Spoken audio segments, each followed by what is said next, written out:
Spring of spring constant के 5 × 10⁻³ newton पर metre is stretched initially by 5 centimetre from the unstretched position, then the work required to stretch it further by another 5 centimetre. Summary क्या है कि एक spring है जो already stretched है by 5 centimetre, हमें उसको और स्ट्रेच करना है further by 5 centimetre by same amount. What will be the amount of work?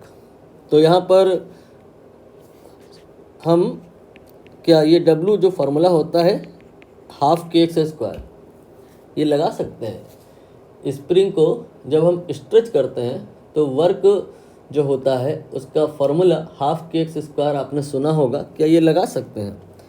देखते हैं लगा सकते हैं या नहीं। जवाब है लगा भी सकते हैं, नहीं भी लगा सकते हैं। सावधानी रखनी है बस थोड़ी सी। यहाँ पर मैंने एक लेफ्ट साइड में रिजिड वॉल बनाई है, ये फिक्स है, और इससे एक मैंने स्प्रिंग अटैच करी। फिलहाल ये स्प्रिंग जो है स्ट्रेच नहीं है, इसकी लेंथ 0 नहीं है, बट इसमें स्ट्रेचिंग नहीं है, यानी कि x 0 है।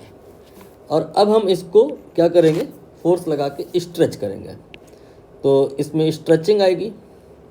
यहाँ पर जो स्ट्रेचिंग आई है, सपोज करिए जो x है यानी कि स्ट्रेचिंग वो x0 के बराबर है। तो आपको कितना वर्क करना पड़ेगा बिटवीन x बराबर 0 एंड बिटवीन x बराबर x0? इसके लिए होता है फॉर्मूला जो आपने लिख रखा है ½ ठीक है। क्वेश्चन में लेकिन हल्का सा अंतर है ना। क्वेश्चन में क्या है कि स्प्रिंग जो है आपकी ऑलरेडी स्ट्रेच्ड है x0 अमाउंट से, और इसको आपने और एलोंगेट कर दिया, और अब जो इसकी नेट स्ट्रेचिंग हो जाएगी वो आप समझ सकते हो 2x0 हो जाएगी। इसमें कितना वर्क करना पड़ेगा? तो आप यहाँ पर चाहते हैं वर्क को निकालना A से B वाला नहीं, B से C वाला। तो ये फार्मूला, इसमें एक शर्त है, ये तभी लगेगी जो अगर स्ट्रेचिंग इनिशियली 0 है देन। तो यहाँ पर अगर हम B to C वर्क निकालना चाहते हैं तो इनिशियल स्ट्रेचिंग 0 नहीं है, तो इस फार्मूले को नहीं लगा सकते हैं, लेकिन इसी फार्मूले से ही B to C वाला निकलेगा। वो कैसे? आप यहाँ पर निकालना चाहते हो work from B to C, right? Work आप निकालना चाहते हो B to C। इसको आप ऐसे निकालो कि पहले निकाल लो A से B और फिर निकाल लो A to C। Common point A ही रखो और फिर इस बड़े वाले में से छोटे वाले को माइनस कर दो, तो ये between B and C work आ जाएगा।